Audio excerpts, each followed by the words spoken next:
So Kuppam నియోజకవర్గంలో ఒక మహిళని దారుణంగా చెట్టు కట్టేసి కొట్టడం జరిగింది. అప్పులు ఇచ్చే ఆయన వాళ్ళ ఆడవాళ్ళతో కొట్టించారు. మరి దీని మీద మీ స్పందన ఏంటి? అది చాలా దరిద్రమైన పని. నేను అడిగితే ఒక మాటలో చెప్పాలంటే వాడు స్త్రీకి ఏమాత్రం గౌరవం ఇవ్వలేదు. ఫస్ట్ ఆఫ్ ఆల్ అప్పిచ్చాడు. అప్పిచ్చిన వ్యక్తి ఇంటి యజమానితో మాట్లాడాలి.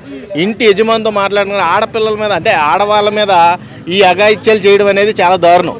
అలాంటి పనులు చేసేటప్పుడు కొంచెం ఇంకిత జ్ఞానం ఉండాలి. సమాజంలో తిరిగి నలుగురితో మెసిలే విధానం తెలిసి ఉండాలి. అర్థమైందా? ఒక సైకో, ఒక మైండ్ లేనివాడు చేసే పనులు మాట. ఒక సైకో వాడికి ఏమి మానవ మర్యాదలు ఏమి ఉండవు. వాడికి గౌరవించడం కానీ ఇట్లాంటివి ఏమి ఉండవు. కాబట్టి అలాంటి వాళ్ళు అలాంటి పనులకు దిగజారుతారు. కాబట్టి భర్త అప్పు తీసుకున్నాడో, అప్పు ఇచ్చినోడు ఎవరిని అడగాలి? భర్తను అడగాలి. ఇంటి పెద్ద ఎవరో భర్తే కదా. ఆడవాళ్ళని గౌరవించే కంట్రీలో మనం పుట్టి ఆడవాళ్ళని ఎంత అసభ్యకరంగా చెట్టుకేసి మహిళలతో కొట్టించడం అనేది చాలా అంటే చాలా దారుణం.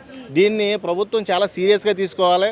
ప్రభుత్వం మీద ఉన్న హోపు పడిపోతుంది అన్నమాట ఇలాంటి సిచ్యువేషన్లో జరిగినప్పుడు. అది ఎక్స్పెషల్లీ కుప్పంలో జరగడం చాలా బాధాకరమైన విషయం. అది కూడా చంద్రబాబు నాయుడు గారి నియోజకవర్గంలో జరగడం ఎంతవరకు సమంజసం అంటే? తెలంగాణకి ఆంధ్రాకి బోర్డర్ కుప్పం. అటువంటి సిచ్యువేషన్లో మన పరిధిలోకి వస్తుంది కాబట్టి ఇమీడియట్ యాక్షన్ తీసుకున్నారు కదా. ఇమీడియట్గా అరెస్ట్ చేశారు. ఆల్రెడీ 3rd డిగ్రీ కూడా జరుగుతున్నట్టుంది లోపల. పెళ్ళి మామూలు పెళ్ళి కాదు అది. మళ్ళీ ఊహించుకోవాలంటే కూడా భయపడతాడనమాట. ఆ రకంగా నేను కోరేది ఏంటంటే ప్రభుత్వాన్ని వాడికి సెంట్రల్ జైలు జీవిత ఖైదీ ఇవ్వాలి.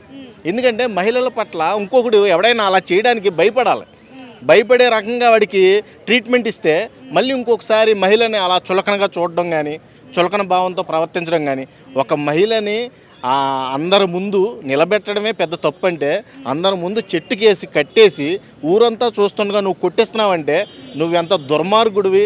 నువ్వు ప్రతిపక్ష నేతవని ఖచ్చితంగా చెప్తున్నాను నేను. ఎందుకంటే ప్రతిపక్షం వాళ్ళే ఈ కుట్రకు పాల్పడతారు.